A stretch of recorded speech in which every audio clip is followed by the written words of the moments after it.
جہنم ہی تھا،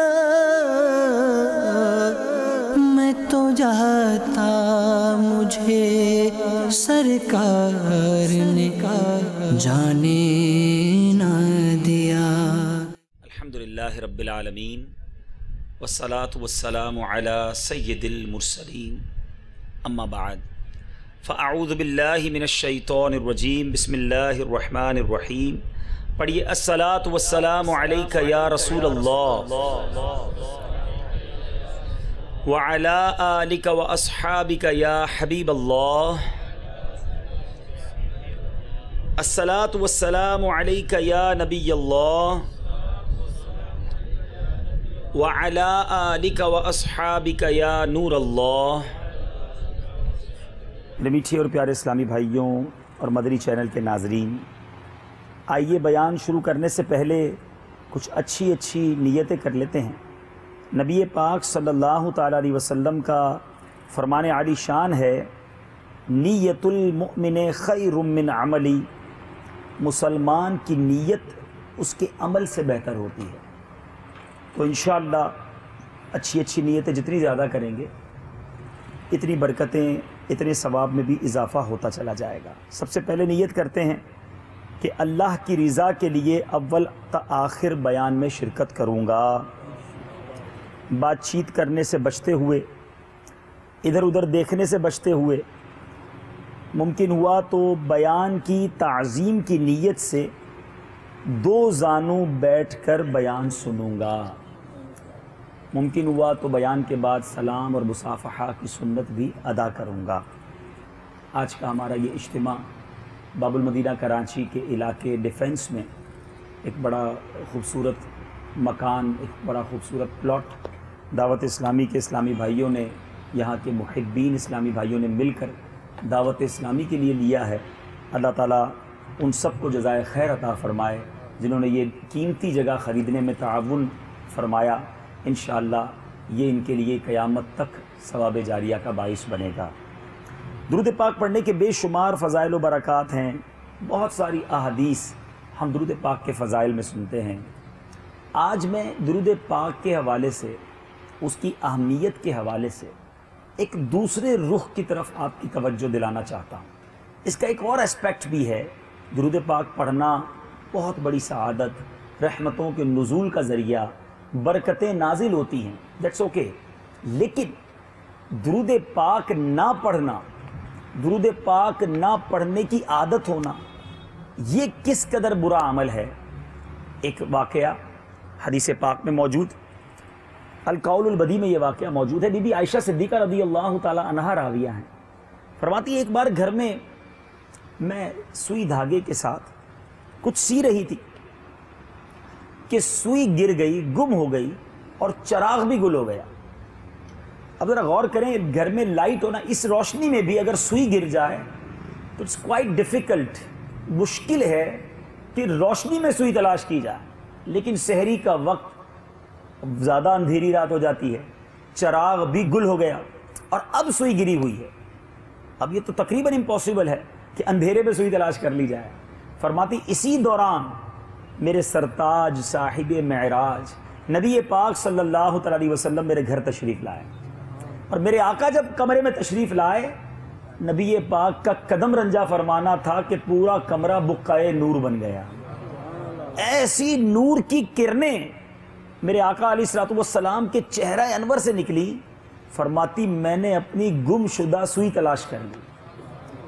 اب اس پر بڑی بات کی جا سکتی ہے، بہت ساری طرف اس واقعے کو لے جایا جا سکتا ہے کہ نبی پاک صلی اللہ علیہ وسلم نور ہیں یا نہیں ہیں، کچھ باتیں کرنے والے کرتے ہیں۔ یہ احادیث کی کتابوں میں واقعہ موجود ہے، میرے آقا ایسے نور ہیں، ایسے نورانی چہرے والے ہیں کہ اندھیرے کمرے میں آئیں تو ایسا روشن ہو جائے کہ سوئی تلاش کر لی جائے۔ اس قدر پیارا چہرہ، ایسا نورانی چہرہ۔ بہرحال اعلیٰ حضرت لکھتے ہیں نا، کاف گیسو ہا دہن یا ابرو آنکھیں عین سار، کاف ہا یا عین سار، ان کا ہے چہرہ نور کا، شمع دل مشکات تن سینہ زجاجہ نور کا، آقا تیری صورت کے لیے اترا ہے سورہ نور کا۔ لیکن یہ میرا موضوع نہیں ہے. نور والے آقا کی بات ہو تو بہت کچھ کہا جا سکتا ہے. اب یہ واقعہ ہم نے عموماً یہیں تک سنا ہے. اس واقعے کا جو اگلا حصہ بی بی عائشہ صدیقہ رضی اللہ تعالی عنہا نبی پاک علیہ الصلوۃ والسلام سے عرض کرتی ہیں, یا رسول اللہ صلی اللہ علیہ وسلم, آپ کا چہرہ کتنا پر نور ہے, کتنا نورانی چہرہ ہے, کتنا حسین چہرہ ہے. سرکار دو عالم صلی اللہ تعالی علیہ وسلم نے ارشاد فرمایا, ہلاکت ہے اس کے لیے جو قیامت کے دن میری زیارت نہ کر سکے. اب یہ بہت بڑی محرومی ہے. نبی پاک صلی اللہ تعالی علیہ وسلم کی زیارت نہ کرنا بہت بڑی محرومی, مگر بروز قیامت, ڈے آف ججمنٹ, ذرا بتائیے نا کہ اس دن کس نے شفاعت کرنی ہے, اس دن کس نے پیاسوں کو پانی پلانا ہے, اس دن کس نے اپنے کرم سے ہلکے پلوں والا کو بھاری بنانا ہے. ایک ہی تو ذات ہے. اعلیٰ حضرت ہی تو لکھتے ہیں نا, سنتے ہیں کہ محشر میں صرف ان کی رسائی ہے, سنتے ہیں کہ محشر میں صرف ان کی رسائی ہے, گر ان کی رسائی ہے لو جب تو بنائی ہے. اب نبی پاک کی زیارت سے ہی قیامت کے دن کوئی محروم رہ گیا تو اس کے تو سارے کام بگڑ جائیں گے. مانگے گا کس سے, کس کے دربار میں حاضر ہوگا, کس کی شفاعت کو چاہے گا. تو دیٹ از کوئی چھوٹا کہتے نا پرابلم نہیں, بہت بڑی محرومی ہے. میرے آقا فرماتے ہیں ہلاکت ہے اس کے لیے, خود نبی پاک بھی تو فرما رہے ہیں ہلاکت ہے اس کے لیے کہ جو قیامت کے دن میری زیارت نہ کر سکے. اب وہ کون ہوگا؟ بی بی عائشہ صدیقہ رضی اللہ تعالیٰ نے عرض کی, یا رسول اللہ صلی اللہ تعالیٰ علیہ وسلم, کون آپ صلی اللہ تعالیٰ علیہ وسلم کی زیارت سے محروم رہے گا؟ میرے آقا نے فرمایا بخیل, کنجوس. عرض کی کون بخیل؟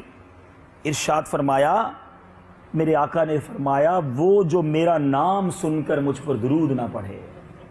اب غور کیجئے, درود پاک کے فضائل بہت بار سنتے ہیں, انکریجمنٹ بھی کی جاتی ہے, تعداد بھی بتائی جاتی ہے کہ کم از کم 313 بار پڑھ لو, دیٹس اوکے. لیکن نام نامی سن کر اگر کوئی درود ہی نہیں پڑھتا, اس کی عادت ہی نہیں درود پاک پڑھنے کی, تو بروز قیامت کہیں وہ زیارت مصطفیٰ صلی اللہ تعالی علیہ وسلم سے محروم نہ رہ جائے. جب سرکار دو عالم صلی اللہ تعالی علیہ وسلم کا پیارا نام لیا جائے, آلویز ہمیں درود پاک پڑھنا ہے. نیت کریں انشاءاللہ ہمیشہ درود پاک پڑھیں گے. آئیے محبت کے ساتھ درود پاک پڑھ لیں. صلو علی الحبیب صلی اللہ تعالی علی محمد صلی اللہ علیہ وسلم.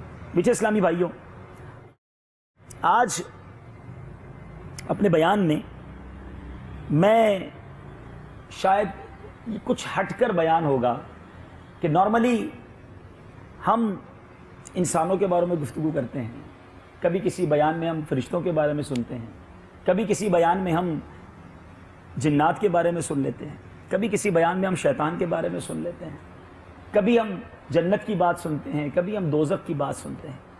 مگر اس دنیا میں بھی ایک الگ دنیا ہے اور بہت بڑی دنیا ہے. آج اس دنیا کی کچھ مخلوق کی بات سننی ہے, اور وہ کون سی دنیا ہے؟ میرے میٹھے اسلامی بھائیوں, یاد رہے کہ انسان جو ہیں, پہلے میں آپ کو کوانٹٹی بتانا چاہتا ہوں کہ میں جس مخلوق کے بارے میں آج کچھ بتانا چاہتا ہوں آپ کو, اور قرآنی واقعہ سنیں گے انشاءاللہ.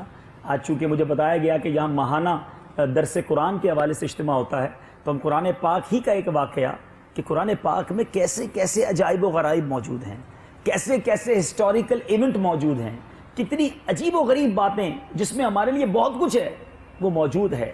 مگر کیا ہم اس کے بارے میں پڑھتے ہیں؟ ہم میں سے کتنوں کو یہ باتیں پتہ ہیں؟ دنیا بھر کے عجائب, دنیا بھر کی مسٹریز ہم پڑھتے ہیں, ناول پڑھتے ہیں, نہ جانے کون کون سی لوگ کتابیں پڑھتے ہیں کہ فلاں ملک میں یہ ہے, فلاں ملک میں یہ ہے, پہلے یہ عجیب واقعہ ہوا. مگر آج قرآن پاک کا ایک بڑا ہی عجیب و غریب واقعہ. لیکن اس سے پہلے میں جس مخلوق کی طرف آج آپ کی توجہ چاہتا ہوں اس کے بارے میں کچھ سنتے ہیں. بیان کیا جاتا ہے کہ انسان جنات کا 10واں حصہ ہے. یعنی اگر دنیا میں اس وقت 7 ارب بتایا جاتا ہے, اپروکسیمیٹلی 700 کروڑ 7 ارب انسان بستے ہیں, تو اس کا مطلب 70 ارب اس وقت جنات ہوں گے دنیا میں. ٹھیک ہے, اور جن اور انسان اگر ان دونوں کو ملا لیں تو یہ خشکی کے جانوروں کا 10واں حصہ ہے. اٹ مینز کم و بیش 700 ارب خشکی پر جانور موجود ہیں. جبھی تو ہم کھائے جا رہے ہیں, کاٹے جا رہے ہیں, کمی نہیں ہوتے. ساری زندگی انسان کھا ہی رہا ہوتا ہے. تو یہ سارے خشکی کے جانور ملائیں تو یہ ملٹی پلائی بائی 10 ہو جائیں گے جنات سے, تو اپروکسیمیٹلی 700 ارب بن گئے. اور یہ سب ملا لیں, انسان کو بھی ملا لیں, جنات کو بھی ملا لیں, خشکی کے جانور کو بھی ملا لیں, تو یہ پرندوں کی تعداد کا 10واں حصہ ہے. اس کا مطلب کیا ہوا کہ 7000 ارب دنیا میں پرندے ہوتے ہیں اس وقت موجود ہوں گے. اور پھر اور آگے چلیں کہ یہ سب ملا لیں تو یہ بحری جانوروں کا جو اوشن لائف ہے, سمندری مخلوق جو ہے, اس کا 10واں حصہ ہے. یعنی اب اور آگے جائیں تو شاید 70,000 ارب جو ہے اپروکسیمیٹلی یہ بحری جانور دنیا میں موجود ہیں. اور غور کریں تو ایسا ہے بھی کہ ایک اور میں نے سائنسی تحقیق پڑھی تھی کہ اگر پوری دنیا میں خوراک ختم ہو جائے, کھانا ختم ہو جائے, اناج ختم ہو جائے, جانور ختم ہو جائے, کوئی چیز کھانے کی نہ بچے, تو سمندر جو ہے ساری دنیا کو 100 سال تک خوراک فراہم کر سکتا ہے. کیونکہ 67% یہ سمندر ہے دنیا کا, 33 اپروکسیمیٹلی 33 پوائنٹ سم تھنگ یہ خشکی ہے. ہم خشکی کے لوگ ہیں, مگر سمندر میں یعنی اب اس حساب کو سامنے رکھیں تو 7 ارب لوگ ہیں, 70,000 ارب بحری جانور ہیں. اور آج میں نے بات کرنی ہے آپ سے کچھ سمندری مخلوق کے بارے میں. انشاءاللہ کچھ شرعی مسائل بھی سیکھیں گے, قرآنی واقعہ بھی سنیں گے, اور اپنے ایمان کو تازہ بھی کریں گے. سمندری مخلوق کے حوالے سے ایک بڑا ہی خوبصورت واقعہ اور بڑا ہی حیرت ناک واقعہ سورہ یونس میں موجود ہے. اور یہ واقعہ ہے حضرت یونس علیہ السلام. کیا ہم نے اللہ کے اس نبی کی ہسٹری کو پڑھا کہ کیسا عجیب, کیسا عظیم واقعہ ہوا. رب عز و جل نے اپنی قدرت کا کس خوبصورت انداز میں اظہار فرمایا کہ وہ جب جیسے چاہے کسی کو زندہ رکھ سکتا ہے, وہ جب جیسے چاہے کسی پر عنایتیں فرما سکتا ہے. وہ ان اللہ علی کل شیء قدیر, اس کے جا بجا مظہر موجود ہے قرآن مجید میں. چنانچہ میرے بیچ اسلامی بھائیوں, اللہ تبارک و تعالیٰ قرآن مجید پارہ 11 سورہ یونس کی آیت نمبر 98 میں ارشاد فرماتا ہے, فَلَوْلَا كَانَتْ قَرْيَةٌ آمَنَتْ فَنَفَعَهَا إِيمَانُهَا إِلَّا قَوْمَ يُونُسَ لَمَّا آمَنُوا كَشَفْنَا عَنْهُمْ عَذَابَ الْخِزْيِ فِي الْحَيَاةِ الدُّنْيَا وَمَتَّعْنَاهُمْ إِلَىٰ حِينٍ. ترجمہ کنزُ ایمان, تو ہوئی ہوتی نہ کوئی بستی کہ ایمان لاتی تو اس کا ایمان کام آتا. وہاں یونس کی قوم جب ایمان لائے, ہم نے ان سے رسوائی کا عذاب دنیا کی زندگی میں ہٹا دیا اور ایک وقت تک انہیں برتنے دیا. پیچھے اسلامی بھائیوں, یہ واقعہ کیا تھا؟ موصل آج بھی عراق کا یہ بڑا مشہور شہر ہے. یہ ایک بڑا شہر تھا اور یہاں کے لوگ بت پرستی میں گرفتار تھے, کفر و شرک میں مبتلا تھے. حضرت یونس علیہ السلام کو ان لوگوں کے ایمان لانے کا, آپ ان کی اصلاح کے لیے تشریف لائے, ایمان لانے کا حکم دیا, بت پرستی کو چھوڑنے کا حکم دیا, انہیں سمجھایا. مگر ان لوگوں نے سرکشی کی اور اللہ عز و جل کے رسول کی بات کو جھٹلایا اور کفر پر ڈٹے رہے. حضرت یونس علیہ السلام نے بڑا سمجھایا.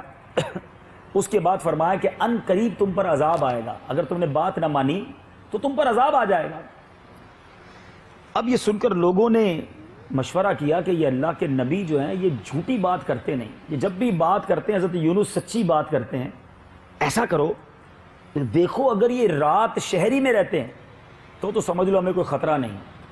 اگر یہ خود بھی سٹی کو چھوڑ کر, شہر کو چھوڑ کر چلے جاتے ہیں تو پھر تیار ہو جاؤ کہ عذاب آ جائے گا.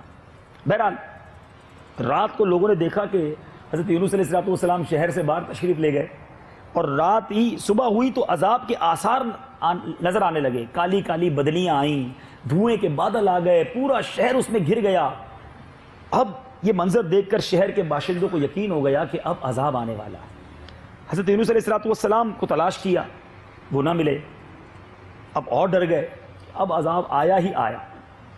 اب شہر کے لوگوں نے کیا کیا, اب احساس ہوا کہ عذاب سے سب مارے جائیں گے, تو اب ان لوگوں نے اپنے سروں پر خاک ڈالی, مرد عورت سے الگ ہو گئے, بچے ماں سے الگ ہو گئے, سب کھلے میدان میں چلے گئے اور جا کے رو رو کر رب سے معافی مانگنے لگے. اور استغفار کرنے لگے، دربار الہی میں گر گڑا کر دعائیں مانگنے لگے، آپس میں جو ایک دوسرے پر مظالم کیے تھے اس پہ معافی تلافی کرنے لگے۔ اب سچی توبہ کی اور یہ عہد کر لیا کہ حضرت یونس علیہ السلام جو خدا کا پیغام لے کر آئے ہیں وہ سچے دل سے مان لیں گے۔ اب اللہ تعالیٰ نے جب لوگوں کی یہ گریہ زاری، یہ بے قراری، یہ عاجزی دیکھی تو رب عز و جل نے رحمت فرمائی اور ان پر سے عذاب کو ٹال دیا۔ اب دھواں بھی چلا گیا، وہ بادل بھی چلے گئے، لوگ چین و سکون میں آ گئے۔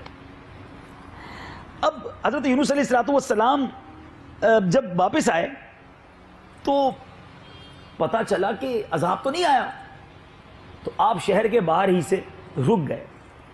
تو لوگوں نے عرض کی کہ آپ اپنی قوم میں کیوں نہیں جا رہے؟ آپ نے فرمایا میں نے ان کو کہا تھا عذاب آنے والا ہے اور عذاب تو نہیں آیا، یہ تو مجھے جھوٹا سمجھیں گے، مجھے ہلاک کر دیں گے۔ وہاں کچھ اور ماجرا تھا، وہ قوم تو آپ پر ایمان لانے کے لیے تیار تھی، آپ یہ سمجھ رہے تھے میں نے ان کو ڈرایا اور یہ لوگ نہ مانے، عذاب بھی نہ آیا، تو اب میں اپنی قوم میں کیسے واپس جا سکتا ہوں؟ اب آپ اسی عالم میں کشتی میں سوار ہوئے اور آپ چلنے لگے۔ اب وہ کشتی بیچ سمندر میں جا کر رک گئی، نہ آگے جائے نہ پیچھے جائے۔ تو اس زمانے کے لوگوں کا یہ عقیدہ تھا کہ جب کوئی کشتی چلتے ہوئے رک جائے تو اس کا مطلب یہ ہے کہ اس کشتی میں کوئی بھاگا ہوا غلام موجود ہے۔ تو انہوں نے کیا کیا؟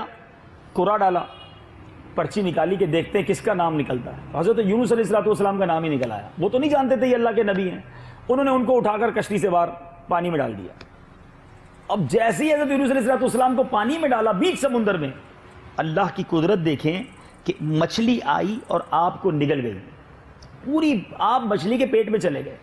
اور اب جہاں بالکل اندھیرا، کچھ نظر نہ آتا تھا، وہاں آپ نے آیت کریمہ لا الہ الا انت سبحانک انی کنت من الظالمین یہ وظیفہ پڑھنا شروع کر دیا۔ اس اندھیری کوٹھری میں آپ کی رات دن بسر ہوتے، اور پھر اللہ تعالیٰ نے اس وظیفے کی برکت سے جو آپ پر آزمائش تھی وہ ختم کی اور آپ کو اس مچھلی نے لا کر ساحل پر اگل دیا۔ اب کئی دن آپ مچھلی کے پیٹ میں رہے تھے، خوراک بھی نہیں ملی تھی، یہ بہت کمزور لاغر ہو گئے۔ اب اللہ عز و جل کی شان دیکھیں کہ رب عز و جل نے اس جگہ پر اس اللہ کی قدرت سے کدو شریف کی بیل اگائی اور آپ اس کے سائے میں آرام کرتے رہے۔ کچھ عرصے کے بعد توانائی واپس آئی، اپنی قوم میں آئے، آپ کی قوم آپ پر ایمان لے آئی، لوگ بڑی محبت کے ساتھ آپ کے ساتھ پیش آئے۔ اے میرے میٹھے اور پیارے اسلامی بھائیوں، پارہ 23 سورہ الصافات میں بھی یہ پورا واقعہ قرآن پاک میں ایک اور انداز سے موجود ہے۔ بہرحال میرے میٹھے اور پیارے اسلامی بھائیوں، یہ عجیب و غریب واقعہ، اس کے اندر بہت سارے درس موجود ہیں کہ بندہ سچے دل سے توبہ کرے، اللہ کی بارگاہ میں سچے دل سے معافی مانگے تو آفتیں ٹل جایا کرتی ہیں، مصیبتیں دور ہو جایا کرتی ہیں۔ لوگ ملتے ہیں بڑے پریشان ہیں، بڑی مصیبتیں ہیں، کوئی کام سیدھا نہیں ہوتا، ان سے کہو نماز پڑھتے ہو تو نہیں، نماز تو چھوٹ جاتی ہے۔ اچھا گناہ سے بچتے ہو؟ نہیں، گناہ بھی ہو جاتے ہیں۔ گناہ چھوڑنے نہیں، نمازیں پڑھنی نہیں، نیکیاں کرنی نہیں کہ بندہ کہتا ہے میرے کام ٹھیک نہیں ہو رہے۔ مجھے صحیح بتائیں کام بنانے والا کون ہے؟ اللہ ہے نا۔ کارساز کون ہے؟ اللہ ہے۔ مصیبتوں کو دور کرنے والا کون ہے؟ اللہ ہے۔ بیماریوں کو دور کرنے والا کون ہے؟ اللہ ہے۔ روزی کے دروازے کھولنے والا کون ہے؟ وہ میرا رب ہے۔ جب میں اسے ہی ناراض کر رہا ہوں، جب مسبب الاسباب ہے، پھر کہتا ہوں مسئلے حل نہیں ہوتے۔ ارے اس کی رضا والے کام تو کرو، اسے ناراض تو نہ کرو، اس کی نافرمانی تو نہ کرو۔ دنیا میں مجھے پتا ہے کہ میرا کام اس نے بنانا ہے، میں سب کو ناراض کر لوں گا، اس کو نہیں کروں گا۔ کیوں؟ اس سے کام ہے، یہ میرا سیٹ ہے، اس سے تنخواہ ملتی ہے، یہ میرا دوست ہے، یہ میری مصیبت میں کام آتا ہے، جس سے دنیا میں کام ہوتا ہے ہم اسے ناراض نہیں کرتے، جس سے سارے کام ہیں، جو سب چیزوں کا بادشاہ ہے، جس نے عطائیں کرنی ہے۔ ارے بخشنا بھی تو اسی نے ہے، ہم نے معافی بھی اسی سے مانگنی ہے، ہمیں پیدا کرنے والا بھی وہی ہے۔ ذرا سوچو، میں پیدا ہوا، جسم پر کپڑے نہ تھے، کپڑے دیے میرے رب نے، مجھے کھانا نہ آتا تھا، رزق دیا میرے رب نے، مجھے بولنا نہ آتا تھا، زبان دی میرے رب نے، کیا کیا نہیں دیا میرے رب نے، اور اسی رب کی نافرمانی کی جائے۔ اے میرے اسلامی بھائیوں جو یہاں پر موجود ہیں اور جو مدنی چینل کے ناظرین ہیں، آپ کسی بھی مصیبت میں ہوں، پریشانی میں ہوں، پہلے یہ چیک کر لیجئے کہ گناہ تو نہیں ہو رہے، نافرمانیاں تو نہیں ہو رہی. پہلے اپنے اعمال کو درست کیجئے، نمازوں کی پابندی کیجئے، اور پھر سچے دل سے اپنے رب سے مانگیے، توبہ کر کے مانگیے.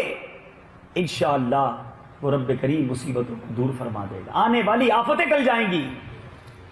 دوسرا درس کیا ملا، یہ غور کرنا ہے. آج اس بیان میں مختلف باتیں ہم سیکھتے چلے جائیں گے. دوسرا درس کیا ملتا ہے کہ اللہ کے نیک بندوں پر بھی آزمائش آتی ہے. بندہ کہتا ہے میں نمازی، وہ تو نماز بھی نہیں پڑھتا. میں عبادت کرنے والا، وہ ایک وقت کی نماز نہیں پڑھتا، پھر بھی اس کا گھر بڑا، میرا گھر چھوٹا.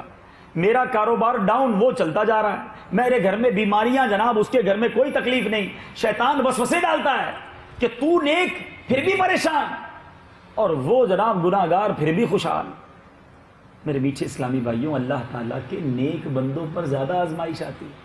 روایتوں میں آتا ہے جب اللہ تبارک و تعالیٰ کسی بندے سے دوستی کا ارادہ فرماتا ہے، محبت کا ارادہ فرماتا ہے، اپنے قرب کا ارادہ فرماتا ہے، اس پر آزمائشوں کی بارش برسا دیتا ہے. اس کی وجہ کیا لکھی علماء نے؟ فرماتے بندے کی غلطیاں ہوتی ہیں نا، گناہ ہو جاتے ہیں، خطائیں ہو جاتی ہیں. رب چاہتا ہے میں آزمائش بھیجوں، یہ صبر کر لے، صبر کرنے پر اس کی یہ گناہ معاف ہو جائیں. جب میرے دربار میں آئے تو سارے گناہوں سے پاک ہو کر آئے. اور جو گناہگار ہوتا ہے، جو خطاکار ہوتا ہے، اس کو ڈھیل دی جاتی ہے کہ اگر دنیا میں کچھ اچھے کام کیے تھے تو اس کا اجر دنیا ہی میں مل جائے، اور جب میرے دربار میں آئے تو اب کوئی نیکی نہ ہو، اس کو سزا دی جائے گی، اس کو جناب عذاب دیا جائے گا.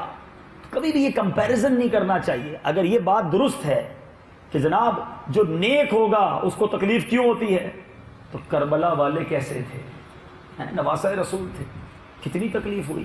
نبی پاک علیہ الصلوۃ والسلام کو خود کتنا ستایا گیا، کتنا پریشان کیا گیا. حضرت یونس علیہ الصلوۃ والسلام کا واقعہ دیکھیں نا، اللہ کے نبی ہیں مگر مچھلی کے پیٹ میں رہ رہے ہیں، بالکل کمزور ہو گئے، قوم الگ ستا رہی ہے. تو اللہ والوں کی زندگی میں تکالیف آتی ہیں، مگر وہ زباں پر، شاعر لکھتے ہیں نا، زباں پر شکوائے رنجو علم لایا نہیں کرتے. زباں پر شکوائے رنجو علم لایا نہیں کرتے، نبی کے نام لیوا غم سے گھبرایا نہیں کرتے. ایک روایت کے مطابق 17 دن یا کچھ دن حضرت یونس علیہ الصلوۃ والسلام مچھلی کے پیٹ میں رہے. روایتوں میں آتا ہے وہ مچھلی جنت میں جائے گی. کیوں؟ اللہ کے نبی اس کے پیٹ میں رہے. علماء کہتے ہیں جس مچھلی کے پیٹ میں نبی رہے، حضرت یونس رہیں، چند دن رہیں، وہ جنت میں جائے، تو جس پیٹ میں کونین کے والی رہیں، نبی پاک صلی اللہ تعالی علیہ وسلم 9 ماہ جس بی بی آمنہ کے پیٹ میں رہیں، ان کے ایمان کے بارے میں کیسی زبان درازی کی جا سکتی ہے. یقیناً وہ جنتی، اور وہ ساری ماؤں کی ماں ہیں. کہ کچھ یہ مسکنسیپشن پیدا کیا جاتا ہے کہ نبی پاک علیہ الصلوۃ والسلام کے والدین معاذ اللہ، کچھ لوگ کہتے ہیں ایمان والے نہ تھے. ارے جس کے صدقے ایمان ملا، جس کے صدقے ہم نے جنت میں جانا ہے، اس کے بارے میں ایسی بات کی جائے. آئیے اعلیٰ حضرت رحمۃ اللہ تعالی علیہ کا فتویٰ بھی آپ کو سناتا چلوں. امام اہل سنت فرماتے ہیں آپ نے ایک محققانہ پورا رسالہ لکھا، اور اس رسالے میں آپ نے مدلل طور پر یہ تفصیل تحریر فرمائی کہ نبی پاک علیہ الصلوۃ والسلام کے آباء و اجداد موحد اور مسلم ہیں. یعنی موحد اسے کہتے ہیں کہ جو اللہ پر، ایک رب پر یقین رکھتا ہو. اس کی مزید تفصیل یہ ہے کہ پیارے آقا علیہ الصلوۃ والسلام کے جو والدین ہیں وہ حضرت ابراہیم علیہ الصلوۃ والسلام کے دین پر تھے. دوسری بات یہ کہ نبی پاک علیہ الصلوۃ والسلام کے اعلان نبوت سے پہلے جو زمانہ تھا اس میں جو لوگ وفات پا گئے، اس زمانے کو زمانہ فترت کہا جاتا ہے، اور ان لوگوں تک پیارے آقا کی دعوت ہی نہیں پہنچی تھی. کیونکہ نبی پاک علیہ الصلوۃ والسلام تو ماں کے پیٹ میں تھے، تو والد گرامی دنیا سے چلے گئے، بڑی چھوٹی عمر میں ماں بھی تشریف لے گئی، تو پیارے آقا کی دعوت تو ان تک پہنچی نہیں. تو اب ان لوگوں کو مومن ہی کہا جائے گا، ایسے افراد کو ہرگز کافر نہیں کہا جا سکتا. اور تیسری بات یہ کہ اللہ تعالیٰ نے ان حضرات کو زندہ فرما کر ان کی قبروں سے اٹھایا، اور ان لوگوں نے کلمہ پڑھ کر نبی پاک علیہ الصلوۃ والسلام کی تصدیق کی، اور حضور اکرم صلی اللہ تعالی علیہ وسلم کا یہ معجزہ تھا کہ پیارے آقا علیہ السلام نے اپنے والدین کو زندہ کیا اللہ کے حکم سے، اور پھر پیارے آقا پر کلمہ پڑھ کر وہ ایمان لائے، اور گویا اپنی امت میں بھی میرے آقا نے شامل فرما لیا۔ تو پتہ چلا کہ اس وسوسے کی بھی کاٹ ہے۔ حضرت یونس علیہ السلام کا قرآنی واقعہ ہمیں سمجھا رہا ہے کہ جو نبی کسی مچھلی کے پیٹ میں رہیں وہ مچھلی جنت میں جائے، میرے آقا جس ماں کے پیٹ میں رہیں یقیناً وہ جنت میں ماؤں کی سردار ہوں گی۔ بہرحال میرے میٹھے اسلامی بھائیوں، اب چونکہ آج بات ہی سی ورلڈ پر ہو رہی ہے، اوشن ورلڈ پر ہو رہی ہے، آبی مخلوق پر ہو رہی ہے، مزید تفصیل منقول ہے کہ جب سکندر بادشاہ کی فوج ہندوستان میں بحری جہاز میں روانہ ہوئی تو شام کے وقت ایک خشکی کا بہت بڑا ٹکڑا انہیں جزیرہ نظر آیا، ٹاپو بھی کہتے ہیں، آئلینڈ بھی کہتے ہیں۔ ساری فوج جو ہے اس جزیرے پر اتر گئی اور انہوں نے جناب اپنے خیموں کے کھوٹے ووٹے لگائے اور آگ جلائی، اور اب جناب کھانا پکایا جائے۔ تو جب آگ جلائی تو وہ جزیرہ جو ہے اس میں حرکت پیدا ہو گئی، اور اب وہ جزیرہ پورا کا پورا پانی کے اندر چلا گیا اور ساری کی ساری فوج ڈوب گئی۔ تو پتہ چلا کہ وہ جزیرہ جو ہے وہ زمین کا کوئی ٹکڑا نہ تھا، وہ ہندوستان کے سمندر میں پائی جانے والی دیو ہیکل مچھلی رارا کال تھی۔ اللہ عز و جل کی قدرت سے یہ مچھلی اس قدر لمبی اور چوڑی ہے کہ جب سطح سمندر پر ابھرتی ہے تو چھوٹا سا جزیرہ معلوم ہوتا ہے، اور ذرا سوچیں کہ اس کی خال کتنی موٹی ہوگی کہ اس پر کیلیں ٹھوکی گئی تھیں کہ اپنے اپنے خیمے لگائے جائیں۔ اس مچھلی کو کچھ نہ ہوا، مگر جب آگ جلائی گئی تو اس کی چربی پگھلنے لگی، جس کی وجہ سے اس مچھلی نے حرکت کی اور وہ پوری فوج جو ہے وہ اس کے اندر ڈوب گئی۔ ذرا غور کیجئے میرے رب کی شان کہ ایسی ایسی مچھلیاں موجود ہیں جو پورے جزیرے کی مانند ہوتی ہیں۔ آپ نے ویل مچھلی کے بارے میں بھی سنا ہوگا۔ آج بھی سائنس یہ کہتی ہے کہ زمین پر سب سے بڑا جانور، ہم میں سے ہو سکتا ہے کسی نے ہاتھی دیکھا ہوگا، کسی نے گینڈا دیکھا ہوگا، کتنا بڑا ہوتا ہے، سب سے بڑا جانور اگر اس دنیا میں کوئی ہے تو وہ ویل مچھلی ہے، اور بلو ویل، اور یہ سائز اور وزن کے اعتبار سے ویل مچھلیوں میں سب سے بڑی ہوتی ہے۔ ایک بلو ویل ایسی بھی پکڑی جا چکی ہے جو 108 فٹ لمبی اور 131 ٹن 131 ٹن من کتنے بنیں گے 3668 من اس کا وزن سے زیادہ وزنی تھی۔ اور یہ بلو ویل عموماً سمندر میں بھی برفانی علاقوں کی طرف رہتی ہے۔ بہرحال میرے میٹھے اسلامی بھائیوں، اب چونکہ بات چلی ہے مچھلی کی، تو مچھلی کے حوالے سے بھی بڑے، کھانے پینے کے حوالے سے بھی بڑے مسائل ہیں، ہمارے بارے میں معلومات نہیں ہوتی۔ چلیں آج کچھ شرعی مسائل بھی سیکھ لیں۔ مچھلی کے سوا پانی کے تمام جانور حرام ہیں، مچھلی حلال ہے سوائے اس مچھلی کے جو خود مر کر سطح پر الٹی ہو جائے۔ یہ بھی اللہ کی شان دیکھیں کہ ہمیں مچھلی حلال کرنے کا نہیں فرمایا۔ مچھلی جال میں آ جائے کسی بھی طرح سے ہم اس کو تدبیر کر کے مارے وہ حلال، سوائے اس مچھلی کے کہ جو خود ہی مر کر پانی کے اوپر الٹی تیرنے لگے، ہر طرح کی مچھلی جائز۔ اسی طرح مچھلی کی تمامی اقسام حلال ہیں، ہاں اتنا ضرور ہے بلکہ سینکڑوں بلکہ ہزاروں اقسام ایسی ہیں کہ جن میں علماء کو صراحتیں کرنا پڑی کہ یہ جانور مچھلی ہے، اس کو غیر مچھلی کہنا درست نہیں۔ اب سوال یہ کہ کیا مچھلی کی کوئی قسم حرام بھی ہے؟ یہ بھی غور سے سن لیں۔ نہیں، بہر شریعت میں ہے کوئی ایسی قسم نہیں، صرف وہ مچھلی حرام ہے جو دریا میں خود بخود مر کر الٹ جائے۔ ہاں اگر کسی کیمیکل یا ہتھیار کی ضرب سے کسی نے کیمیکل ڈال دیا پانی میں یا ایسا ہتھیار استعمال کیا کہ مچھلی مر کر اوپر آ کر تیرنے لگی، تب بھی وہ حلال ہے۔ خود بخود مرے تو منع ہے، کسی تدبیر سے مارا گیا تو وہ حلال۔ صدر الشریعہ بدر الطریقہ مفتی امجد علی اعظمی علیہ رحمۃ اللہ القوی فرماتے ہیں جو مچھلی پانی میں مر کر تیر گئی، یعنی جو بغیر مارے اپنے آپ مر کر پانی کی سطح پر الٹ گئی، وہ حرام۔ مچھلی کو مارا اور وہ مر کر الٹ کر تیرنے لگی، وہ حرام نہیں۔ تو یہ فارمولہ بھی ہمارے ذہن میں ہونا چاہیے۔ اسی طرح مچھلی کے انڈوں کے بارے میں بھی شرعی مسئلہ سنتے جائیے۔ سوال یہ کہ کیا مچھلی کے انڈے کھا سکتے ہیں؟ تو یاد رہے کھا سکتے ہیں، بڑے سائز کے انڈے بھی ہوتے ہیں، مگر ہزاروں لاکھوں کی تعداد میں خشخاش کے دانوں کی طرح باریک باریک انڈے بھی ہوتے ہیں۔ وہ بھی آپ اگر چاہیں تو کاٹنے والے کو کہیں وہ آپ کو دے دیں. صفائی کرنے کے بعد اس کو کھایا جا سکتا ہے, اس میں شرعاً کوئی قباحت نہیں. ایک اور سوال ذہن میں آتا ہے, یا نبی پاک علیہ الصلوۃ والسلام نے بھی کبھی مچھلی کھائی ہے؟ جی ہاں, پیارے آقا علیہ الصلوۃ والسلام نے بھی مچھلی تناول فرمائی, اور بڑا پیارا واقعہ. اب دیکھیں اس سمندری مخلوق کے حوالے سے کیسے کیسے واقعات موجود ہیں.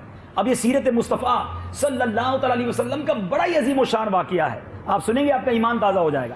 حضرت سیدنا جابر بن عبداللہ رضی اللہ تعالیٰ عنہ فرماتے ہیں, اور یہ واقعہ مسلم شریف میں موجود, فرماتے ہیں کہ رسول اللہ صلی اللہ علیہ وسلم نے ہمیں کفار قریش کے لیے مقابلے کے لیے جہاد میں ایک مقام پر بھیجا. حضرت سیدنا ابو عبیدہ رضی اللہ تعالیٰ عنہ کو ہمارا سپہ سالار مقرر فرمایا, اور ہمیں کھجوروں کی ایک بوری بطور زاد راہ دی, پورے لشکر کو ایک بوری کھجور. اب اس کے سوا کوئی چیز نہیں تھی جو ہمیں دی جاتی. فرماتے ہم چلے گئے, سیدنا ابو عبیدہ رضی اللہ تعالیٰ عنہ پورے دن میں ہم سب کو ایک ایک کھجور دیا کرتے. سوچئے کہ وہ صحابہ ہیں جو نبی پاک کے دوست ہیں اور جہاد کرنے گئے ہیں, جان دینے گئے ہیں, اگر ایک کھجور روزانہ, تھوڑا پیسہ کم ہو جائے, تھوڑا کھانے پینے میں تنگی ہو جائے, ہماری زبان پر شکوے شکایا.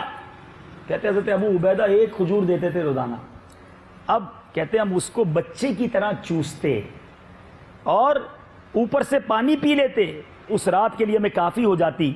پھر ہم اپنی لاٹھیوں سے درختوں کے پتے گراتے, انہیں پانی میں بھگو کر کھا لیتے, یعنی پتے کھا کھا کر صحابہ نے گزارا کیا. کہتے اس کے بعد بڑے دن گزر گئے, تکلیف میں بڑے دن گزر گئے. اللہ تعالیٰ نے کیسی مدد فرمائی. کہتے ایک ٹیلے کی طرح ایک بہت بڑی مچھلی, سمندر کے کنارے تھے یہ سارے صحابہ, وہ مچھلی ان کو ملی. اب اس مچھلی کو عنبر کہا جاتا ہے. سیدنا ابو عبیدہ نے فرمایا یہ مردار ہے. پھر خود ہی فرمایا نہیں, ہم رسول اللہ صلی اللہ علیہ وسلم کے بھیجے ہوئے ہیں, اور ہم راہ خدا میں گھروں سے نکلے ہیں, اور آپ حضرات اضطراری حالت میں ہیں, اس لیے اسے کھا لیجئے. کہتے ہم 300 افراد تھے, اس مچھلی کو 1 مہینے تک کھاتے رہے, ختم نہ ہوئی.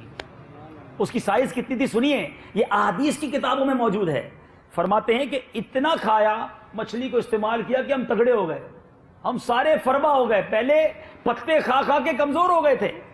پھر فرماتے ہیں کہ ہم نے, مجھے یاد ہے کہ ہم اس کی آنکھ کے گھڑے سے, یعنی مچھلی کی جو آنکھ تھی نا, اس کا جو ہول تھا, اس کے اندر سے مٹکے بھر بھر کے چربی نکالا کرتے تھے. کتنی بڑی آنکھ ہوگی. اچھا فرماتے ہیں کہ حضرت ابو عبیدہ رضی اللہ تعالیٰ نے فرمایا ہم میں سے 13 آدمیوں کو اس ایک آنکھ کے گھڑے میں میں نے بٹھایا تو سارے سما گئے. 13 افراد اس ایک آنکھ کے اس ہول کے اندر بیٹھ گئے, اتنی بڑی مچھلی. پھر فرماتے ہیں اور ہم نے ایک اونٹ پر اس کا کجاوا بھی رکھا, اس کی سیٹ بھی رکھی, اور اس کو تیار کیا, اور اس مچھلی کی جو پسلی کی ہڈی تھی اس کی کمان بنائی زمین سے. تو اونٹ جو ہے اپنے کجاوے کے ساتھ اس ہڈی کے اندر سے نکل گیا. اتنی بڑی اس مچھلی کی ڈائمنشن تھی اس کی ریڑھ کی ہڈی کی. میں یہ مسلم شریف کی حدیث پڑھ کے آپ کو سنا رہا.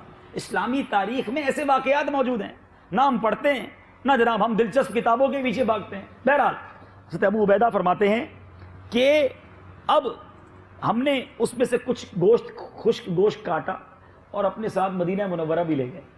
جب پیارے آقا علیہ الصلوۃ والسلام کی خدمت میں حاضر ہوئے تو ہم نے اس مچھلی کا تذکرہ کیا کہ ہمیں ایسی مدد ملی اور اس طرح کی مچھلی مل گئی. میرے آقا علیہ الصلوۃ والسلام نے فرمایا وہ رزق تھا جو اللہ عز و جل نے تمہارے لیے پیدا فرمایا تھا. پھر نبی پاک علیہ الصلوۃ والسلام نے فرمایا کچھ گوشت اس میں سے لائے ہو؟ ہم نے کہا جی یا رسول اللہ ہم بھی لائے ہیں. تو نبی پاک علیہ الصلوۃ والسلام نے وہ گوشت ہم سے لیا اور اسے تناول فرمایا.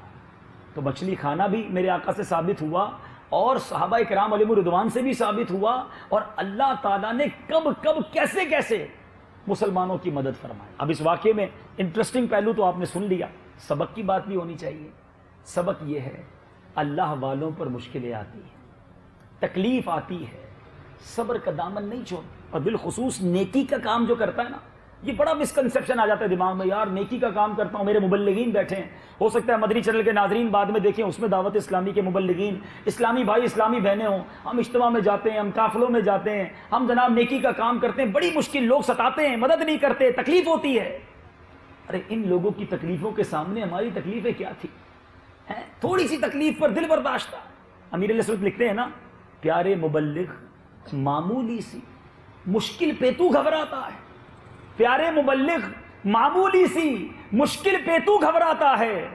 دیکھ حسین نے دین کی خاطر سارا گھر قربان کیا.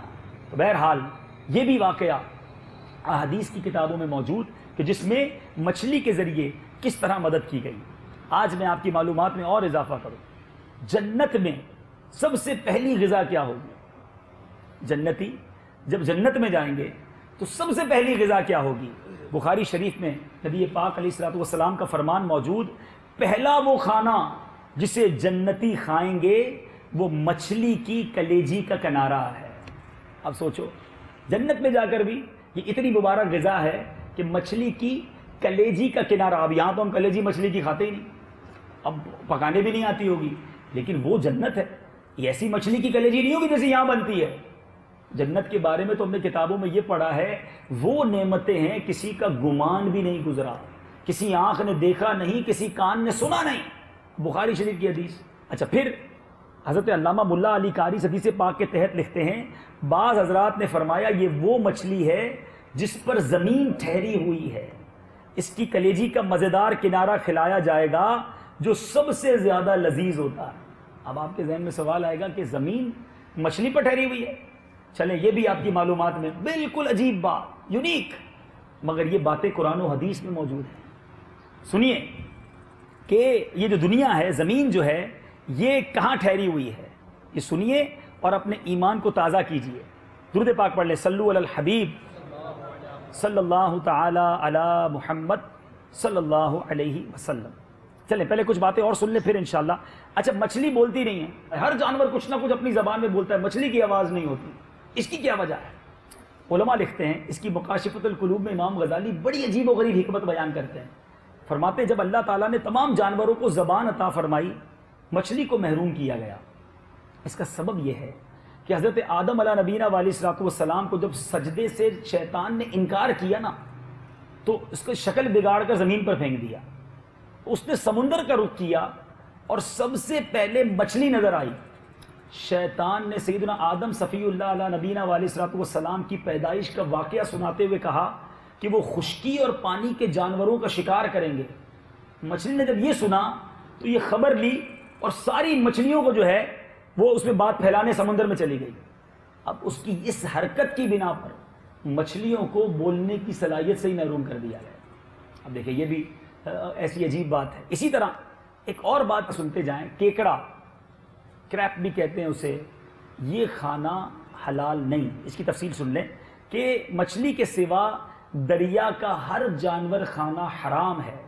ملک العلماء علاء الدین ابو بکر بن مسعود کاسانی قدس سرور نورانی اس بارے میں فرماتے ہیں اللہ عز و جل کا فرمان عالی شان ہے اور گندی چیزیں ان پر حرام کرے گا. اور مینڈک، کیکڑا، سانپ وغیرہ خبائث گندی چیزوں میں سے ہیں. اعلیٰ حضرت رحمۃ اللہ تعالی علیہ اس بارے میں فرماتے ہیں کہ یہ کھانا جائز نہیں. تو اب وہ لوگ جو کیکڑے کا سوپ پیتے ہیں، کیکڑا کھاتے ہیں، وہ نہیں کھائیں. ٹھیک ہے، صرف اچھا جھینگے کے بارے میں بھی سن لیجیے. یاد رہے کہ جھینگے کے بارے میں اختلاف ہے کہ جھینگا مچھلی ہے کہ نہیں، مگر جمہور علماء کا یہی قول ہے کہ جھینگا مچھلی ہے، اس کو کھا سکتے ہیں. ہاں مگر نہ کھائیں تو بہتر ہے. امام اہل سنت رحمۃ اللہ تعالی علیہ نے فرماتے ہیں کہ اس فقیر اور اس کے گھر والوں نے عمر بھر جھینگا نہ کھایا اور نہ اسے کھائیں گے. اعلیٰ حضرت نے نہیں کھایا. البتہ اس میں کولیسٹرول بھی ہوتا ہے، اور اگر جھینگا کھانا ہی ہے تو اس کی ایک جو احتیاط ہے وہ سن لیجئے کہ اس کی پیٹھ پر لمبی ایک کالے رنگ کی ڈوری ہوتی ہے، ایک رگ ہوتی ہے جس میں آلائش ہوتی ہے، گندگی ہوتی ہے، چیر کر اسے نکال لینا چاہیے، اس کے بعد جھینگا کھا سکتے ہیں.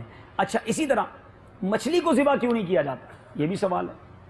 سارے جانور ذبح ہوتے ہیں، مچھلی کو ذبح کیوں نہیں کیا جاتا؟ اعلیٰ حضرت فرماتے ہیں کہ مچھلی اور ٹیڑی یعنی ٹڈی، اس میں خون ہوتا ہی نہیں ہے. اس کے اخراج کی حاجت ہو، جب خون ہی نہیں ہے تو خون نکلے گا کہاں سے کہ اس کو نکالنا ضروری ہو. تو اس لیے جس میں خون نہ ہو جانور، ایسے جانوروں میں ہمارے یہاں یہی دو حلال ہیں، لہذا صرف یہی بے ذبح کھائے جاتے ہیں. اسی طرح مچھلی کا خون پاک ہے یا ناپاک، یہ بھی آپ کی معلومات میں اضافہ ہو جائے کہ پاک اور ناپاک کا مسئلہ تو اس وقت کھڑا ہوگا جب مچھلی میں خون بھی ہو اور مچھلی کے اندر تو خون ہی نہیں ہوتا، یہ جو کبھی کبھی سیاہی مائل یا سرخ کوئی مادہ نکلتا ہے یہ خون نہیں ہے، ٹھیک ہے۔ اب آئیے، کچھ لوگ مچھلی کا شکار کرتے ہیں، میں ساتھ ساتھ شرعی مسائل بھی، کچھ واقعات بھی اور کچھ شرعی معلومات بھی پتہ ہونی چاہیے۔ اب لوگ شکار کرنے جاتے ہیں، مچھلی کا شکار کرنا کیسا، شرعی مسئلہ سن لیں۔ تفریحاً شکار کھیلنا حرام اور ضرورتاً شکار کرنا جائز ہے، انجوائمنٹ کے لیے، چلو یار آج مچھلی بھی مار لیں گے، آج ہرن کا شکار بھی کر لیتے ہیں، یہ انجوائمنٹ کے لیے کرنا حرام، ضرورت کے لیے کرنا جائز۔ اعلیٰ حضرت لکھتے ہیں شکار کو محض شوقیہ اور بغرض تفریح ہو جیسے ایک قسم کا کھیل سمجھا جاتا ہے، اسے شکار کھیلنا کہتے ہیں۔ بندوق کا ہو خواہ مچھلی کا، روزانہ ہو خواہ کبھی کبھی، مطلقاً باتفاق حرام ہے۔ حلال وہ ہے جو بغرض کھانے یا دوا یا کسی اور نفع یا کسی نقصان کو دور کرنے کے لیے ہو۔ تو یہ بھی مسئلہ یاد رہے کہ تفریحاً ہم جانور کا شکار نہیں کر سکتے۔ اب میرے میٹھے اسلامی بھائیوں، اب آئیے مچھلی کا شکار کرنے والوں میں ایک اور بڑا پرابلم آپ نے بھی دیکھا ہوگا، کشتی میں گئے دوست مل کے، جال ڈالا، مچھلی آئی اسے تو رکھ لیا، کیکڑے کو روڈ پہ ڈال دیا، اس بیچارے کو کوئی جو ہے وہ گاڑی چل کے چلی جاتی ہے، اس کو ڈنڈے مار رہے ہوتے ہیں، جانوروں پر بڑا لوگ ظلم کرتے ہیں۔ روایتوں میں آتا ہے، بخاری شریف کی حدیث ہے، میرے آقا فرماتے ہیں جو رحم نہیں کرتا اس پر رحم نہیں کیا جاتا۔ اب آئیے سیدنا جنید بغدادی ایک بڑا ہی پیارا واقعہ سنیے، پہلے ایک مسئلہ سن لیجئے۔ اعلیٰ حضرت لکھتے ہیں کہ بعض روایات سے یہ پتہ چلتا ہے کہ وہی مچھلی ماہی گیر کے کانٹے یا جال میں پھنستی ہے جو ذکر اللہ سے غافل ہو جاتی ہے۔ اب یہ بڑا پیارا نقطہ آپ سمجھیں گے۔ اعلیٰ حضرت لکھتے ہیں کوئی پرندہ اور مچھلی نہیں پکڑی جاتی مگر تسبیح الہی کے چھوڑ دینے کی وجہ سے۔ اے میرے میٹھے اور پیارے اسلامی بھائیوں سنیے، ملک یمن میں ایک شخص دریا کے کنارے مچھلیاں پکڑ رہا تھا، ٹھیک ہے، اور اس کے پاس ایک بچی بھی بیٹھی ہوئی تھی، جب بھی کوئی مچھلی پکڑتا اپنی بیٹی کو دے دیتا، وہ بیٹی کیا کرتی، مچھلی اٹھاتی اور دوبارہ پانی میں ڈال دیتی، وہ مچھلی پکڑتا ٹوکری میں ڈالتا جاتا، بچی جو ہے وہ ٹوکری سے اٹھا کے واپس پانی میں ڈالتی جاتی۔ تھوڑی دیر بعد جب وہ شکار سے فارغ ہوا کہ بیٹا مچھلیاں کہاں ہیں، کہ ابا وہ تو ساری پانی میں ڈال دی۔ ارے اتنی محنت کی واپس پانی میں ڈال دی، کہ آپ نے تو فرمایا تھا کہ مچھلی جو بھی جال میں پھنستی ہے وہی ہوتی ہے جو غافل ہوتی ہے، اللہ کا ذکر نہیں کرتی ہے۔ بابا جان میں نے اس لیے مچھلیاں پانی میں ڈال دی کہ کہیں غافل مچھلیوں کی خوراک کرنے کی وجہ سے ہم بھی غافل نہ ہو جائیں۔ یہ بات سنی تو والد پر گریہ طاری ہو گیا، آنسو بہنا شروع ہو گئے۔ غور کریں میرے میٹھے اسلامی بھائیوں، حدیث پاک ہے کسی درخت پر کلاڑا اسی وقت چلتا ہے جب وہ ذکر اللہ سے غفلت اختیار کرتا ہے، جو جانور ذکر اللہ سے غافل ہوتا ہے وہ ذبح کر دیا جاتا ہے۔ ایک انسان ہے کہ جو غافل رہتا ہے، اس کو احساس ہی نہیں ہے کہ میرا کیا بنے گا، غفلت کی زندگی اچھی نہیں، ذکر اللہ سے خالی زندگی اچھی نہیں۔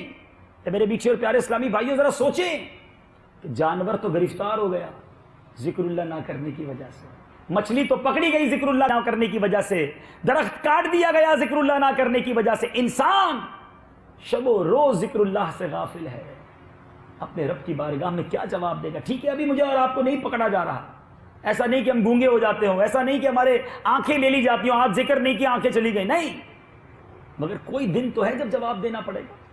اور ذکر اللہ کے فضائل سبحان اللہ، قرآن مجید فرقان حمید میں اللہ تبارک و تعالیٰ ارشاد فرماتا ہے، سنیے میرا رب فرماتا ہے فَاذْكُرُونِي أَذْكُرْكُمْ، میری یاد کرو میں تمہارا چرچا کروں گا۔ حضرت ثابت بنانی رحمۃ اللہ تعالیٰ علیہ نے فرمایا میں جانتا ہوں جب میرا رب مجھے یاد فرماتا ہے۔ لوگ حیران ہو گئے کہ آپ کو کیسے پتا چلا؟ فرمایا کہ جب میں، آپ نے کہا جب میں اسے یاد کرتا ہوں تو وہ بھی مجھے یاد کرتا ہے۔ آپ چاہتے ہیں کہ آپ کا چرچا بلند ہو، آپ چاہتے ہیں کہ رب کی بارگاہ میں آپ کا ذکر ہو، اللہ کا ذکر کرنے والے بن۔ اور ذکر اللہ کے فضائل سبحان اللہ، ایسی ایسی حدیثیں کہ پڑھیں تو ایمان تازہ ہو جاتا ہے۔ سنیے نبی پاک علیہ الصلوۃ والسلام فرماتے ہیں جو بندہ 100 مرتبہ لا الہ الا اللہ پڑھے گا، جب اللہ عز و جل قیامت کے دن اسے اٹھائے گا تو اس کا چہرہ 14ویں کے چاند کی طرح چمکتا ہوگا، اور اس بندے سے افضل کسی کا عمل نہیں اٹھایا جاتا، مگر جو کہ اس کی مثل پڑھے یا اس سے زیادہ پڑھے، سچ بتاؤ 100 مرتبہ لا الہ الا اللہ کہنے میں وقت کتنا لگتا ہے؟ فضیلت کیا ہے؟ قیامت کے دن 14ویں کے چاند کی طرح اس کا چہرہ چمک رہا ہوگا۔ اللہ کا ذکر، اللہ کی یاد۔ سوچیے ہماری زبان کچھ نہیں بولتی، نہیں کرتے تو ہم رب کا ذکر نہیں کرتے۔ نبی پاک صلی اللہ تعالی علیہ وسلم کے غلاموں، آؤ میں آپ کو ایک اور پیاری حدیث سناؤں۔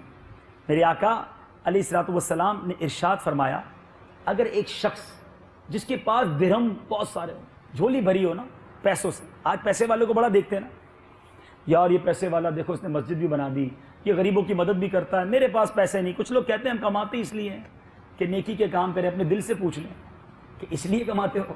یہ شیطان کا ایک وار ہوتا ہے کہ بندہ کہتا ہے میں تو کاروبار اسی لیے بڑھائی جا رہا ہوں کہ نیکی کے کام کروں۔ کیا 50% دیتے ہو نیکی کے کاموں میں؟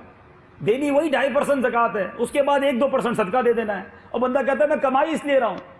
تو بعض اوقات انسان کو شیطان تھپکی دے رہا ہوتا ہے، ٹھیک ہے بھائی تو کاروبار کرتا رہے، حلال کاروبار منع نہیں، مگر یہ تو چیک کرے کہ حلال ہو رہا ہے کہ نہیں۔ بہرحال تو اب میرے آقا فرماتے کسی کے پاس جھولی درہموں سے بھری ہو اور وہ انہیں تقسیم کر رہا ہو، اور دوسرا اللہ عز و جل کا ذکر کر رہا ہو، اللہ کا ذکر کرنے والا افضل ہوگا۔ اتنا بڑا مرتبہ ہے رب کے ذکر کا۔ اور یہ جو اس طرح کی محافل ہے نا، اجتماعات ہیں، آپ کو کہا جاتا ہے اجتماع میں آیا کریں، شرکت کیا کریں، لوگ بہانے بناتے ہیں، نہیں یار بڑے بیزی ہیں، ٹائم نہیں ہے، ہم کنی کترا جاتے ہیں، دعوت نہیں چھوڑتے، ولیمے میں پہلے پہنچ جائیں گے، 1 گھنٹہ کھانے کا انتظار کرنے کے لیے تیار ہیں، اللہ اور اس کے رسول کے ذکر کی محفل میں بڑی مشکل سے آتے ہیں۔ سنو یہ کیسی پیاری محفل ہوتی ہے۔ حدیث پاک میں آتا ہے، سیدنا ابو ہریرہ رضی اللہ عنہ راوی ہیں، میرے آقا نے فرمایا اللہ عز و جل کے کچھ فرشتے ہیں جو راستوں میں گھوم کر اللہ عز و جل کا ذکر کرنے والوں کو تلاش کرتے ہیں، ان کا کام ہی یہی ہے۔ اب جب وہ کسی قوم کو اللہ عز و جل کا ذکر کرتے ہیں تو ایک دوسرے کو آواز دیتے ہیں، یہاں آ جاؤ، یہاں جمع ہو جاؤ، سب جمع ہو جاتے ہیں، پھر وہ ان لوگوں کو آسمان دنیا تک اپنے پروں سے ڈھانپ لیتے ہیں۔ پھر جب یہ اللہ عز و جل کی بارگاہ میں پہنچتے ہیں تو اللہ عز و جل ان سے پوچھتا ہے میرے بندے کیا کر رہے تھے؟ اللہ حالانکہ سب جانتا ہے، ارشاد فرماتا ہے میرے بندے کیا کر رہے تھے؟ فرشتے عرض کرتے یا اللہ تیری تسبیح کر رہے تھے، تیری پاکی، تیری بڑائی، تیری حمد، تیری عظمت بیان کر رہے تھے۔ اللہ تعالیٰ فرماتا ہے کیا انہوں نے مجھے دیکھا ہے؟ فرشتے عرض کرتے مولا تیری قسم انہوں نے تجھے نہیں دیکھا، دیکھ لیتے تو کیا کرتے؟ کہ مولا اور تیری حمد کرتے اور تجھے یاد کرتے۔ فرمایا اچھا کس چیز سے پناہ مانگ رہے تھے؟ فرمایا مولا جہنم سے پناہ مانگ رہے تھے۔ فرمایا جہنم دیکھی ہے؟ دیکھی تو نہیں، دیکھ لیتے تو کیا کرتے؟ کہ میرے مولا جہنم دیکھ لیتے تو اور روتے اور گر گڑاتے اور تیرے دربار میں التجا کرتے۔ فرمایا اچھا کیا مانگ رہے تھے؟ کہ مولا جنت مانگ رہے تھے۔ جنت دیکھی ہے؟ عرض کرتے مولا جنت دیکھی تو نہیں۔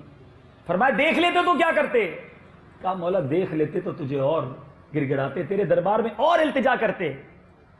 اللہ عز و جل ارشاد فرماتے میرے فرشتوں گواہ ہو جاؤ، جن بندوں نے مجھے دیکھا نہیں اور میرا ذکر کر رہے تھے، میری جنت دیکھی نہیں جنت کو طلب کر رہے تھے، جہنم دیکھی نہیں مگر جہنم سے پناہ مانگ رہے تھے، اے میرے فرشتوں گواہ ہو جاؤ میں نے سب کی مغفرت فرما دی۔ اب بڑی پیاری حدیث، اس کا اگلا حصہ سنیں۔ فرشتے عرض کرتے ہیں مولا ان میں ایک بندہ ایسا بھی تھا بڑا گناہگار، اور پروردگار وہ ذکر کے لیے نہیں آیا تھا، وہ وہاں سے گزر رہا تھا ویسے ہی بیٹھ گیا تھا، کوئی اور انٹینشن تھی، کوئی اور مطلب تھا، ذکر میں نہیں آیا۔ اللہ تبارک تعالیٰ ارشاد فرماتا ہے میں نے اس کو بھی بخش دیا، کیونکہ یہ ایسے لوگ ہیں، یہ ایسی محفل ہے جن کا ہم نشین بھی محروم نہیں رہتا، یعنی ذکر کی محفلوں میں ان کا ساتھی بھی محروم نہیں رہتا، پھر بھی ہمیں محفلوں سے دور رہیں۔ تو اے میرے میٹھے اسلامی بھائی، آج کے اس بیان میں 3-4 پیغام لے کر آیا تھا۔ سب سے پہلے قرآن پڑھنا ہے، اسے سمجھنا ہے، اس کے احکام کو جاننا ہے، ادھر ادھر دوسری کتابوں میں وقت ضائع کرنے کی بجائے قرآن پڑھیے، قرآن سمجھیے، اس کا ترجمہ اور تفسیر پڑھیے۔ پھر دوسری بات، اللہ کی بارگاہ میں توبہ کیجیے، مشکل دور کرنی ہے، مصیبتیں حل کرنی ہیں، پریشانیاں ختم کرنی ہیں، تو رب کی رضا والے کام کیجیے، اس کی نافرمانی والے کام نہ کریں۔ تیسری بات کہ جب مشکل آ جائے، پریشانی آ جائے تو صبر کا دامن نہ چھوڑیں، کہ اللہ اپنے بندوں کو آزماتا ہے اور اللہ والے آزمائش پر پورا اترتے ہیں. اور چوتھا میسج، اللہ کے ذکر سے اپنی زبان کو تر رکھیں. اللہ تعالیٰ سے دعا ہے کہ مالک کریم نور قرآن سے ہمارے دلوں کو منور فرمائے، ہماری ساری مشکلوں کو اپنے کرم سے دور فرمائے. جو پریشانیاں ہیں، جو غم ہیں، رب کریم ان پریشانیوں اور ان غموں پر ہمیں صبر کی توفیق عطا فرمائے. ایک بات یہاں عرض کرتا چلوں، سم ٹائم پرابلم آتی ہے نا، شکوہ ختم نہیں ہوتا، صبر نہیں آتا. بڑی خوبصورت روایت، میں نے جب بھی پڑھتا ہوں اس روایت کو، جب بھی بیان کرتا ہوں، جس کو کہتے ہیں نا مطلب ایمان تازہ ہو جاتا ہے. روایتوں میں آتا ہے جو بندہ اللہ کی طرف سے دیے گئے تھوڑے پر راضی ہو جاتا ہے، تھوڑا ملا نا، زیادہ نہیں ملا، جو بندہ اللہ کی طرف سے دیے گئے تھوڑے پر راضی ہو جاتا ہے، اللہ تعالیٰ بھی اس کے تھوڑے عمل پر راضی ہو جاتا ہے. اب سوچو تھوڑا ہے نا، چھوٹا گھر ہے، گاڑی نہیں ہے، چھوٹی گاڑی ہے، اسکوٹر ہے، سائیکل ہے، زیادہ تنخواہ نہیں ہے، دنیا نہیں گھوم سکتا، شکوہ ہے، تکلیف ہے. اگر یہ تھوڑا ہے اور رب بھی تھوڑے پر راضی ہو جائے، عمل تو کچھ نہیں ہمارے پاس، ٹوٹے پھوٹے اعمال ہیں، اگر یہ تھوڑی عطاؤں کے بدلے، تھوڑے مال کے بدلے تھوڑا عمل قبول کر کے مجھے بخش دیا جائے، اس سے بڑی نعمت تو کوئی نہیں نا. اور جس کو زیادہ دیا، جو زیادہ مانگتا ہے، جس کو صبر نہیں آتا، اگر اس کو یہ کہہ دیا گیا کہ میرے بندے تجھے زیادہ دیا تھا، اب عمل بھی زیادہ لا، تو اس کا کیا بنے گا؟ تو رب سے اس کی رضا پر راضی رہو. میرا مالک جانتا ہے میرے لیے کیا بہتر ہے.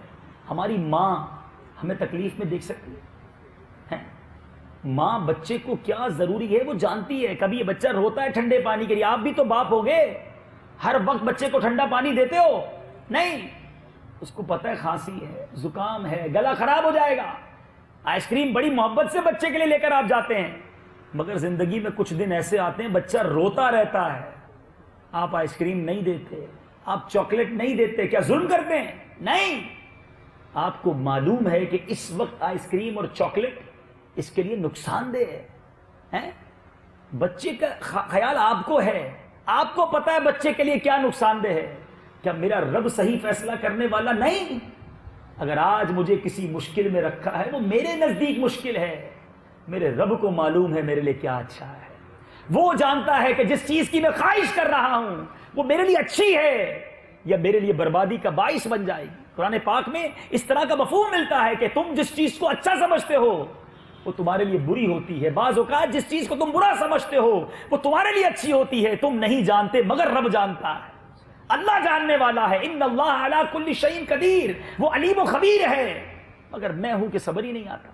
اگر یہ ایمان بن جائے کہ میرا رب مجھے ماں سے زیادہ چاہتا ہے، اسے معلوم ہے کہ میری بیماری میرے لیے اچھی ہے تو میں بیمار ہونے میں خوش ہوں. وہ جانتا ہے میرا کاروبار کم ہو جائے میں اس میں خوش ہوں، میں اسی میں خوش ہوں. پنجابی شاعر لکھتے ہیں نا، جے سونا میرے دکھ وچ راضی، جے سونا میرے دکھ وچ راضی، میں سکھ نو چلے پاواں. جب میرا دکھ میرے رب کو پسند ہے تو میں نے سکھ کو کیا کرنا ہے. اللہ کی رضا پر راضی رہنا سیکھ جاؤ، پھر انشاءاللہ تکلیفیں نہیں ہوں گی. یاد رکھیے ہر تکلیف کے بعد راحت ہے. تھوڑے دنوں کی رات ہوتی ہے، پھر صبح آتی ہے، پھر اجالا آتا ہے، دکھ کی رات نکل ہی جاتی ہے. بس صبر کا دامن نہ چھوڑا کریں. اللہ کریم سے دعا ہے کہ رب کریم ہمیں صبر عطا فرمائے، ہمیں اپنی رضا پر راضی رہنے والا بنا دے. اور ذکر کی جہاں تک بات چلی ہے، چلتے پھرتے اٹھتے بیٹھتے آپ سوچو تو صحیح کتنی نیکیاں کما سکتے ہیں. کہیے سبحان اللہ، ذرا زور سے کہیے سبحان اللہ، الحمدللہ، اللہ اکبر. احادیث میں مفہوم ملتا ہے جو ایک بار سبحان اللہ کہے جنت میں درخت لگا دیا جاتا ہے، جو ایک بار الحمدللہ کہے جنت میں درخت لگا دیا جاتا ہے. اب بتاؤ اتنا نفع ہے تو اب کیوں نہیں پڑھتے؟ ذکر اللہ کرنے والی محافلوں میں آئیں. دعوت اسلامی کے اجتماعات میں کیا ہوتا ہے؟ ہر جمعرات اجتماع میں ہزاروں لوگ مل کر اللہ اللہ اللہ کی صدائیں. ابھی تو سنا کہ جہاں ذکر ہوتا ہے فرشتے جمع ہو جاتے ہیں. انشاءاللہ اس محفل میں جائیں گے فرشتے جمع ہوں گے، رب کی بارگاہ میں جائیں گے، عرض کریں گے مولا بندے تیرا ذکر کر رہے تھے اور اگر وہاں سے یہ فرمان جاری ہو گیا فرشتوں گواہ ہو جاؤ میں نے سب کی بخشش کر دی، تو بیڑا پار ہو جائے گا۔ چلے نیت کریں انشاءاللہ کہ ہر جمعرات پابندی کے ساتھ، یہاں والوں کے لیے فیضان جیلان کلفٹن میں اجتماع ہوتا ہے ہر جمعرات مغرب کے بعد، جو فیضان مدینہ جانا چاہیں وہاں تشریف لے جائیں۔ دنیا بھر کے ناظرین سے میری گزارش ہے کہ جمعرات ہفتہ وار اجتماع میں پابندی سے شرکت کریں۔